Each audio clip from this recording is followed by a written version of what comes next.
This is Photoshop tutorial number 11, and for this one I'm going to show you a simple way to make an image black and white, and then also to add filters to adjust an image once you're happy with the finished result. So the first thing I want you to do is open the image I'm working on here, which is called Black and White plus Filters. So when you've got it up, first thing we're going to do is add an adjustment layer, black and white layer. So when you add a black and white layer, it's going to make the image black and white, obviously, but you have the option of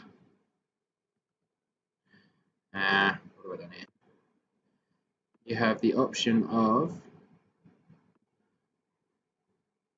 changing what appears, like what shades of grey and black and white. They're determined by the original colors of the image. So say in the original image, say the sky was blue, or this sort of color. So when I change this color tone, this bluey color tone, I'm affecting that portion of the image. Or for instance, these buildings were like a yellowy tone. So when I change the yellows, the buildings are going to change a bit. So you can go through and play around with these sliders to adjust the different colored parts of the image.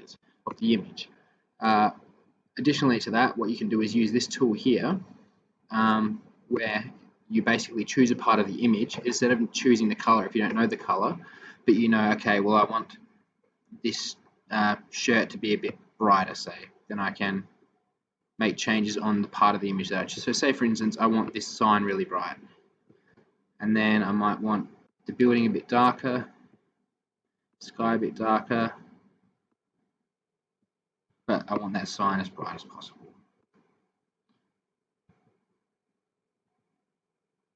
So say I'm happy with how that looks now. So I've got my black and white layer. I might want to add a bit of contrast with a curves layer. So bring the highlights up, bring the shadows down to make an S curve like we have here. So that's creating the contrast again. And then this time, now what we're going to do is select all of these layers and right click and go convert to smart object. What that's doing is it's compressing all those layers together into one layer, which we can now add a filter to that layer, and it will apply that filter to the image as a layer itself, rather than to one of the adjustment layers that we had created. And the good thing about, you can do like some of the other options like flattening layers and doing that to compress them, but the problem with doing that is you can't make adjustments to the edits. Whereas if I double click on this smart object, it opens up the original layers, so I can then go back and make changes to those layers or add more layers and then save. So if I go control save, so say I'd make changes and I'd save this, then it would come back here to the one with the smart object, and those changes would be made. So say, for instance, if I turned off the black and white layer, and then I save that, you'll see it loading, and then when I come here, the change has been made here. So you can still make changes to that image once you've done it as a smart object. So that's why we do that rather than flattening the layers.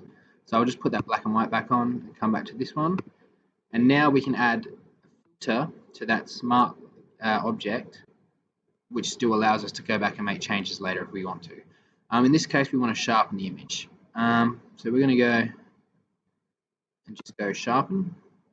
And what that's doing is just making it sharper, essentially. Trying to minimize some of the blur. So what you can do is, now if we click on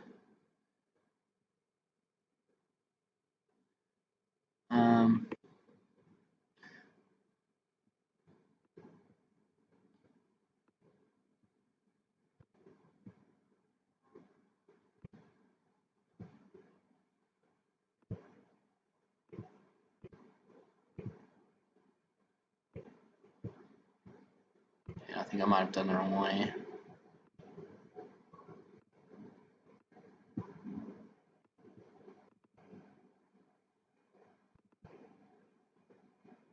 Here we go. All right. Let's just cancel. Let's just start that one again. Let's get rid of what we've done. So filter. Where did I go last time? Sharpen. Let's go smart sharpen. So now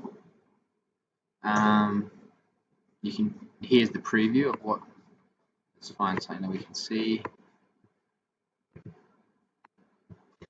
Its head. So let's put it right up to there just for the sake of it. Bring it down a bit. Alright. So now if I just click OK, you'll see that it's just going to make that image a lot sharper.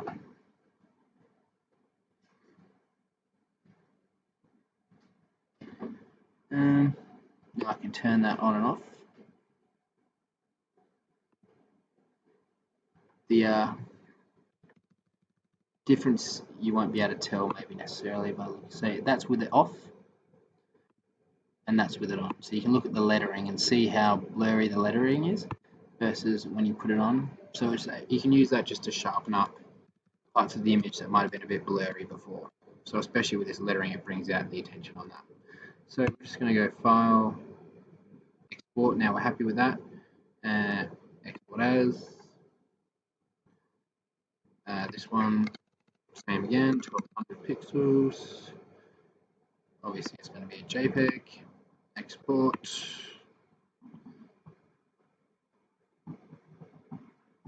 And we'll call this one Black and White Filters Export.